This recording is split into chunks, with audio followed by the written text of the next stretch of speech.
Hi everyone, welcome to my channel. I am Cherry, a subtropicalist transplanted to the Great White North, aka Canada. So, in the city that I live in right now, Edmonton, Alberta, we currently have an extreme cold alert. What does that mean? If you can see through the window behind me, it's actually entirely white outside. It's been snowing for a few days now. I think the snow outside is probably about this high. And when it comes to the temperature, I think on average these few days we have like about minus 35 to minus 40.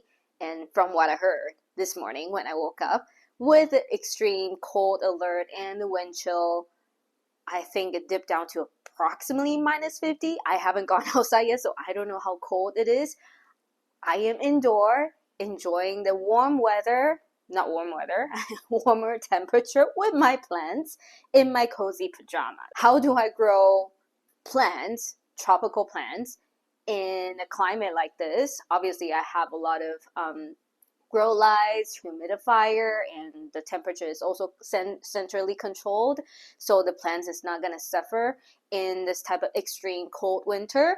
But also at the same time, there are several different measures that I put in to make sure they grow healthy. And one of them is obviously moss poles. I put a lot of my climbing plants on moss poles, and it all thanks to Sydney Plant Guy.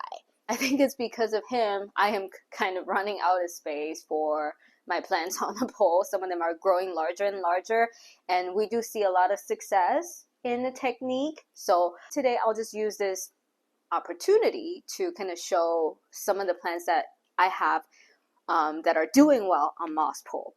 So this is neon pothos, and it's been on a pole for I think a year and a half. I know it's not growing large leaves and it's not growing very tall because why? I have it in the bathroom where there's very little light, so it's more for decoration purpose. But as you can see, when I have it on a pole, climbing on a pole, there are actually two vines, I think, on this pole. It creates like a kind of like a lush look, and I kind of like it. So I don't really care if this one grows large leaves, but I do like this display. This is neon pothos on a pole. So next, I think I'm going to be talking about Philodendron splendid, which is right next to me. I think we started this plant on the pole approximately a year ago. It started with just like a two-leaf cutting like about this big, I think. And we have since chopped it twice because we don't have that much space, and right now I think it's almost ready for another extension. But hey birdie, yeah, that's Rosie. We're bird sitting right now. Anyway, so yeah, Philodendron splendid, we started this plant very small, like a 2 or 3 leaf cutting, and then over a year it has grown to, I guess, the leaf size is like about this big right now. We have chopped it twice already. It's pretty much ready for another extension. It's growing quite well and very healthy. We have not really had any issue growing this plant at all, even after the chop. So yeah, if you want to grow any plant on a pole, I highly recommend Philodendron splendid. I would say same goes for the guy next to it. This is Philodendron glorious. Yeah, look at this leaf. It's just so nice and velvety, and it's again sized up quite a bit. I actually just saw the bottom cut a few days ago, and when I was looking at the bottom cut, the first leaf, it was literally like this big. So you can see after I put it on the pole, it's sized up quite a bit. So using the moss pole does have a lot of benefit. You give a lot more nutrient to the plants, and they do size up very nicely. I think it does save some space for us because you're growing them vertically, right? And you're not really trying to find more space on the surface, on the table, on the ledge. This guy, this is Syngonium chiapense variegated. I have it grown in pond actually because I am lazy. I want watering to be easy. But I also put it on the moss pole because when we first got this plant, we saw some aerial roots coming out from the node already. And I don't know, once you start the moss pole, when you see aerial roots, you just kind of want to not kind of waste a good opportunity to give it more chance to grow fast, right? So yeah, we bought this syngonium. We saw the arrow roots growing from the first node already. So we put it on a pole. We got this plant as I guess 3 or 4 leaf small plant originally. We got it, I think, 3 months ago. And look at it, within 3-4 months, it has already grown so many more leaves. I think a part of it is because the moss pole, each node we do have roots into the moss pole already. So it's really taking the benefit of, this extended pod, as Sydney Plant Guy always said, to get more nutrient and more water into the system. And now, if you look at the leaf size, this is the oldest leaf at the bottom, right? And then on the top, this one, you can see the size up. Aside from that, just look at how beautiful the new leaves are. There you go. Yeah. So this is Syngonium chiapense variegated. And I just kind of have to show this big guy as well. This is Philodendron Florida Beauty. It's also on a moss pole. It's in the chunky airway mix. We got this plant as an import back in the summer 2023, and it was stuck in shipment for about a week in a hot summer. So when we got the plant, I think a couple of leaves have already melted away. Surprisingly, it actually acclimated well, and after it's fully acclimated, we put it on a pole because, again, why not? And this is the result. Just look at, I love how the leaves are displayed, right? And then the size of the leaves from the bottom into the top, it actually does size up quite a bit. This is truly the vertical extension of the pod, and if you give your plant some support and some moss and feed it well, it could really give you this type of lush, beautiful display. Next plant, I'm gonna have to come down because I just recently chopped it like from the middle. All right, so this is Philodendron Cebu Blue. I literally just chopped it a month ago, so this is the top part. It's still kind of recovering from the chop. I don't think the roots at the bottom is fully established yet, but on the top, within the pole itself, it's got a lot of big, thick roots. So I'm hoping it will bounce back really quickly and start giving me new big leaves. But the story about this plant, again, I started with just like a couple of leaf cutting. Like the leaf was like literally this big when I first started it. On this side, this is the bottom part of the original pole. So I started this back in March or April 2023, like from the bottom right here, and then it has very consistently sized up after I put it on the pole, right? By August, it started to fenestrate. I think it gave me this leaf. Then over time in October, it finally gave me a leaf that has fenestration on both sides. But then because of the sunlight hours became shorter, aside from that, it becomes a little bit cooler in Canada as well. So the leaf coming up next, they are only fenestrated one-sided.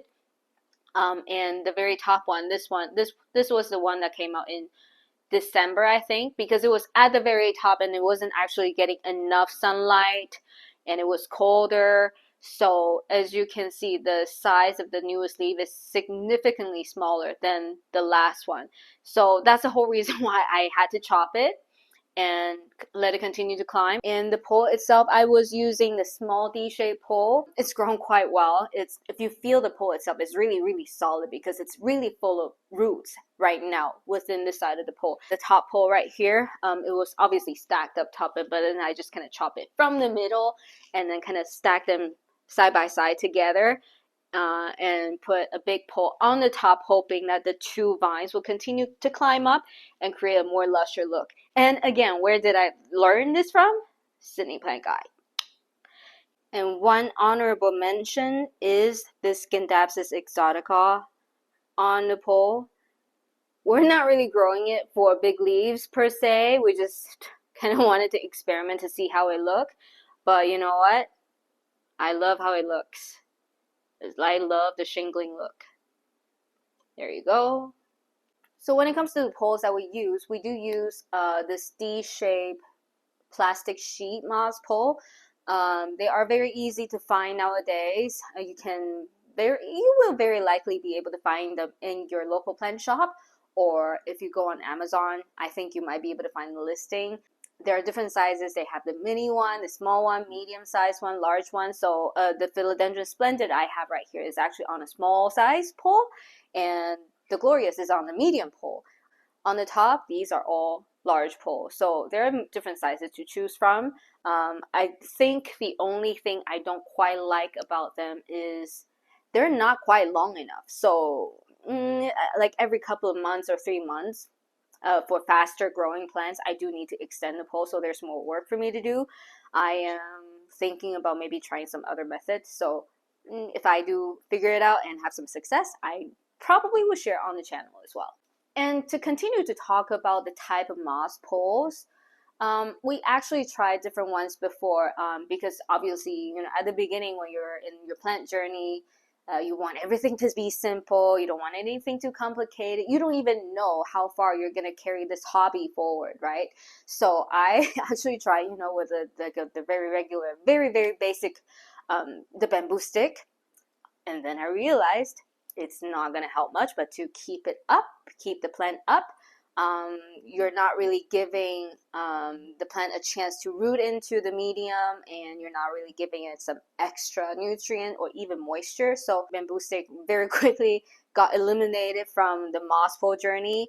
And then later on, I also tried cocoa coir pole. Again, the cocoa coir itself does not retain moisture. It does not retain water. So it doesn't really encourage the roots, the arrow roots, to root into the pole itself. So again, I remove it from the pile. Later on in the garden center, I found this type of moss pole. It looks nice. It looks aesthetically pleasing, but the problem is the moss on the pole itself, they are preserved moss poles. So again, they don't retain any water. If you use it to kind of prop up any plant, it's just for supporting purposes.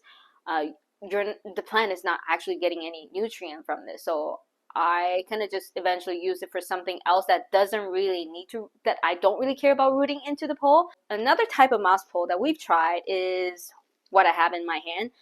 These are like kind of 3D printed pole. It's kind of modular. So first of all, it came with like a base like this.